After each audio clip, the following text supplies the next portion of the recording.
Welcome back to Hannity. For years, the left has tried to demonize Republicans when it comes to tackling the tough issue of immigration reform. But tonight, there is evidence that the liberal rhetoric may be backfiring on the Democrats. Our very own Frank Luntz, with the help of a bipartisan focus group, dialed remarks from politicians on both sides of the aisles about this very issue. Joining me now, author of the New York Times bestseller, Win, the man himself, Frank Luntz. How are you, sir? I'm fine, Sean. Good to see you. All right, so we got the Gang of Eight, and now it's going to be Rubio Sunday. I think Marco Rubio is going to be on most of the Sunday talk shows this weekend. But you took Senator Durbin and Senator Rand Paul. Let's start with Dick Durbin. Set it up for us. You had a bipartisan focus group. Tell us what happened.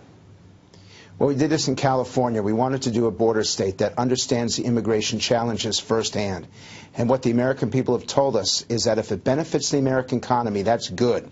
Or if it's just about the illegal immigrants themselves and their plight, that's not what we want immigration policy to be based on. Dick Durbin's response, his pitch, fell on deaf ears, not just among Republicans, but among Democrats as well. Let's take a look. Go to any restaurant in Chicago, Illinois, and take a look at who just picked up the plates at the table.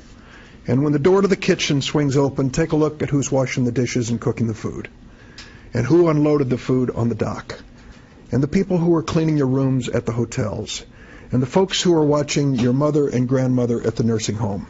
And you are going to see the face of immigration, and many times the face of undocumented people, working hard every single day, only asking for a chance to rid themselves of the fear that a knock on the door will mean that their family will be broken up. Frank, I have never, in all the years we've done this, seen a 2, ever. And even the Democratic number was horrific. Why did this do so poorly? Because the sympathy is not for those who came here illegally. The sympathy is for those who come here legally. Make no mistake, Americans are pro-immigration, and they want it done the right way. And they will support immigration reform, provided 3 points. And this leads us to Rand Paul's segment. Well, hang on, before you get to that, because you know something, it's a little insulting in a way. I was a cook. I was a dishwasher, I was a busboy, and I bought the food for a restaurant that I worked in, you know, as I was growing up. I mean, I'm glad I had those jobs. They were good jobs for me. All right, let's go to Rand Paul.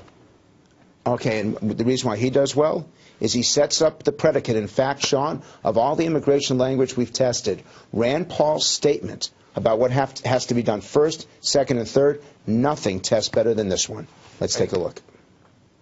What conservatives have always asked for, and what I continue to ask for, is that we have to have a secure border. You can't have open borders and a welfare state.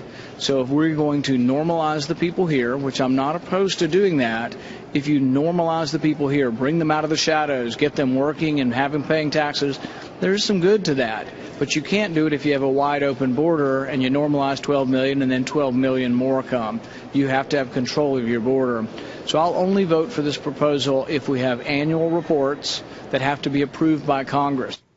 As often as he talked about securing the border, there's no point in doing this, otherwise we have another amnesty debate in 5, 10, 15 years. And yet he also talks about normalizing, in essence legalizing this segment of the population. The public supports legalization if you do 2 things first. One is secure the border, and second is enforcement. They want to know that Washington is going to enforce the laws going forward. If those 2 things happen, they support the DREAM Act, otherwise known as the Earned Citizenship Act, and they do support legalization, only if you get the border under control. All right, it's going to be interesting. We're going to watch this put on display this weekend as Marco Rubio and the Gang of Eight go out on the Sunday shows, and we'll be talking about the specific legislation next week. Frank Luntz, good to see you. Thanks for being with us. Pleasure, Sean. Thank you.